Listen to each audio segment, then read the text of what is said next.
We've got our second segment sip, which means it is time to talk about the keys to victory. So, number one key, and these are in order. Sometimes I make my keys to the game and say, yeah, in any particular order, but that's when it's not a big game.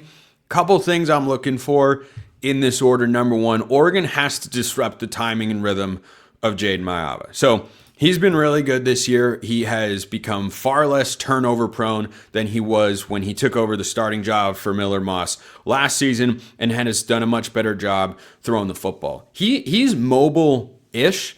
Dante Moore, I think, is a better athlete. We know Dante Moore is not exactly Bo Nix out there or Anthony Brown running the football as a quarterback, but he's certainly capable. Jayden Maiava, like Dante Moore, again, I don't think he's as fast. He's not quite as nimble, but he can move. He can do more than enough. They'll have a couple design, either quarterback runs or plays where he can keep it on the read option throughout the course of the game. But I think in the passing game is where he's the most dangerous, particularly getting the ball down the field to Jacoby Lane and Makai Lemon. So disrupting his rhythm and timing with quarterback pressure, I think does two things. Number one, makes any quarterback uncomfortable, especially on the road where USC has struggled this season. And in their two road losses, and they also had a road game at Nebraska that was tough. They struggled offensively in that one, but their defense has actually had a tougher time on the road overall than the offense has. But the best way to disrupt any quarterback is not to have your secondary play incredibly well, and they can only really play as well as the defensive line is and the linebackers and their ability to get pressure on the quarterback. So, the guys I highlighted earlier, Amari Washington and Bear Alexander, they haven't been, I'd say, super active rushing the quarterback at all times this year. Most interior defensive linemen aren't. It just doesn't set up that way as often because you're going against a double team way more than a guy coming off the edge, because one of you is going to go against that center guard combo unless you're bringing five or more as a part of your blitz package. But, Mayava, like most quarterbacks, struggles when he is under pressure. But there are two aspects to why I have this as my number one key. First of all, it makes it hard for any quarterback to play, and he's a huge part of what they do.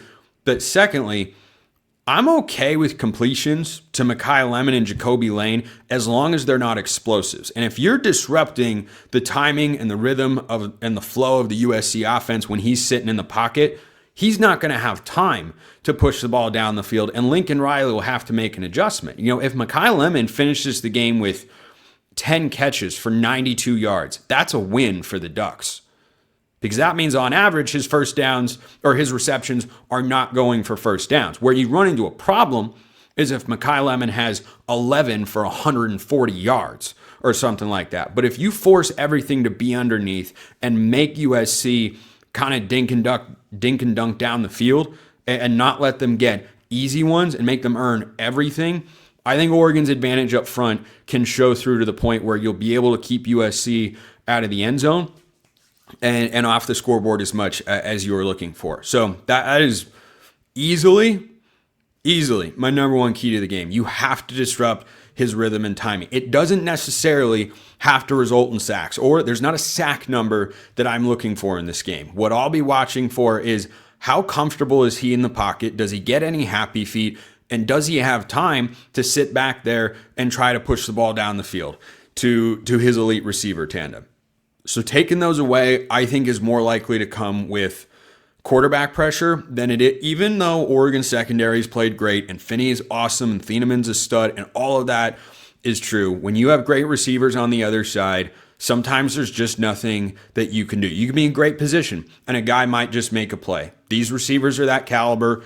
I think it's the best tandem Oregon has seen this year, and I'm not throwing shade at Elijah Cooper or Elijah Surratt and Omar Cooper at Indiana because those guys are really good. But if you ask me which tandem I'd rather have, by just a little, I'd go with Makai Lemon and Jacoby Lane. So disrupting the timing of Jayden Maiava and getting him under pressure could lead to a turnover, but most importantly, I think he'll just kind of take them out of the rhythm of what they want to do on offense. They run a decent number of extra man protection schemes, whether that's a tight end or a running back, to try to give him time.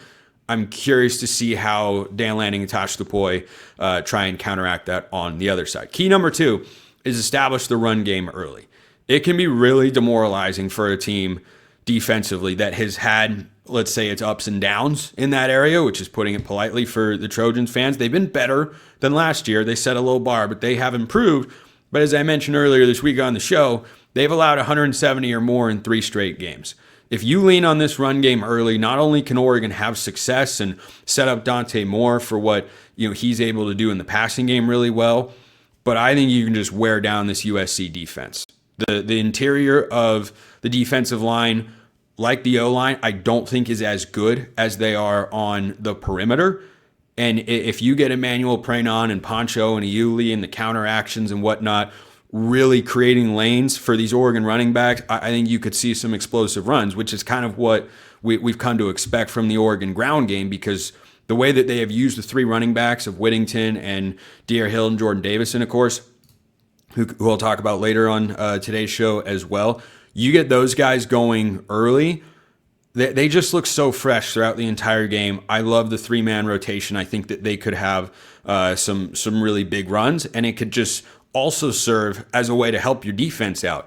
Give them a break, let them sit on the sideline, and make Jayden Maiava and Mekhi Lemon and Jacoby Lane and King Miller, their running back, just watch the game from the sideline. So that's key number 2. And then key number 3 is win the money downs. I did not limit this to third down because in a game like this, probably the biggest of the Lincoln Riley era, one of the biggest of the Dan Lanning era as well, playoff implications going both ways. Both teams, I think, have to. I know USC has to win, and I'm fairly certain Oregon has to win in order to make the college football playoff. When you're in a game like that, you're not holding back. You're going to roll the dice, and we'll see how aggressive Dan Lanning ultimately wants to be. I'll throw this out there now. In any game, frankly, early on, I'm a fan of taking points. But at some point, third down always matters in a big game like this, sustaining drives, momentum, and all that. But in a game like this, I think you're going to have some fourth down attempts going each way. And the number of times that it can come down to who converts in those spots and who doesn't. Heck, it could be an early conversion.